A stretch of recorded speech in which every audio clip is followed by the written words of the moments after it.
Mas, Flávio, mais do que zoeiro, eu quero saber o seguinte. Você estava contando pra gente como que faz pra ficar rico. Né? Você estava contando a história e tal. Eu queria saber como que chega no equity.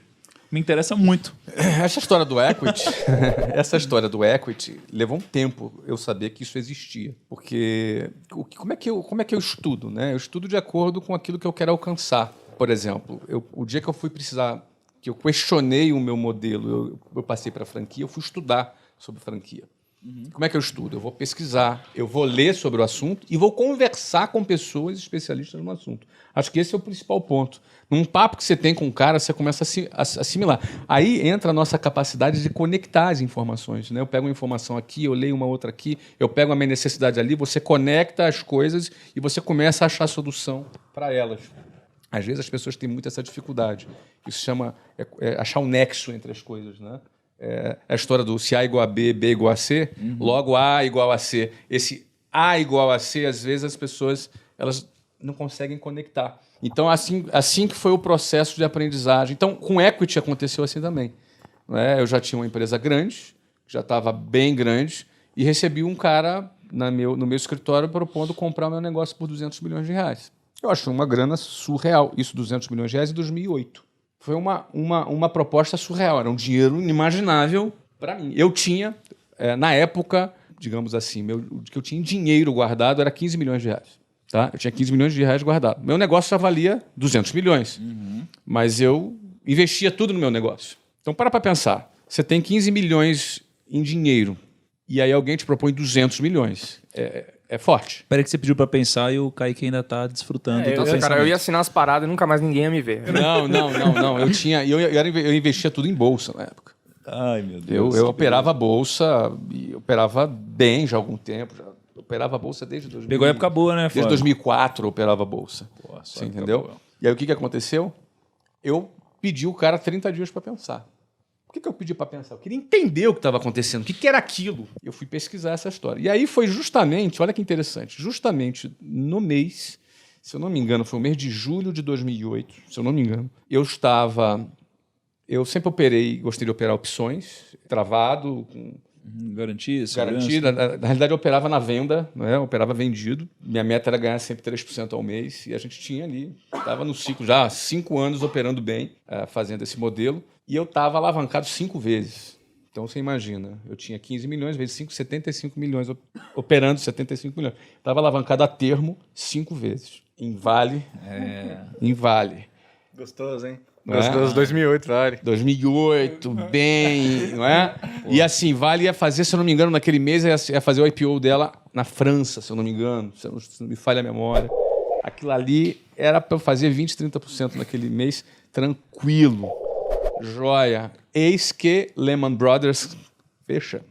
Foi aquela, no auge ali do subprime, ali, no auge ali daquela crise nos Estados Unidos, e dos 15 milhões que eu tinha ali, eu perdi 12 milhões. Tem que voltar a vender relógio.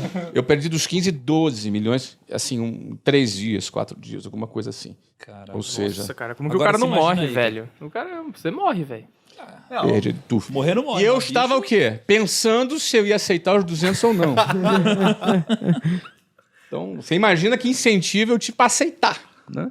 Até eu fui entender o que era equity, o que valia, quais eram os elementos que faziam o crescimento do negócio, quais eram os elementos que fariam ele crescer ou não. Né? Porque se aquele cara está disposto a pagar 200, pô, ele está pensando, ele vai ganhar dinheiro com esse trade dele também. Então, o que ele está vendo que eu não estou vendo? Existe um outro dinheiro, uma outra riqueza que está no ar, que se chama equity. Porque até então eu trabalhava pelo lucro. Meu negócio já dava um bom lucro, se eu não me engano, dava 30 milhões por ano naquele momento. Aí foi quando eu dei não. Eu dei não para essa venda. Eu neguei.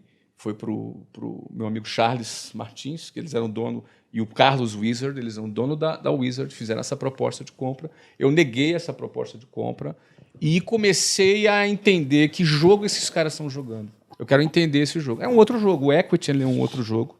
Eu comecei a entender, eu comecei a perceber que quando você faz uma gestão voltada para equity, as suas decisões na empresa são diferentes. Não é quando você trabalha para o lucro, quando você trabalha para o equity. E aí eu comecei a implantar no meu modelo de gestão uma gestão tipo orientada para equity. Que tipo de diferenças, Flávio? Vou dar um exemplo para você.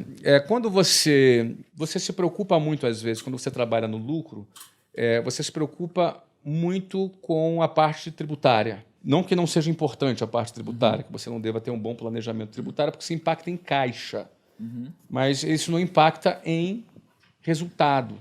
E EBITDA, muitas vezes. Não impacta em EBITDA, em resultado. E o EBITDA é que vai determinar o teu valor. Então você começa a ter uma gestão orientada para valor. Eu, por exemplo, na época criei uma planilha onde eu já estabelecia o múltiplo projetado do valor do meu negócio e eu tinha ali como se fosse uma cotação do dia da minha ação, como se eu tivesse de capital aberto, entendeu? Então, ou seja, essas decisões aqui, se eu tomar, que impacto eu tenho no valor do meu negócio?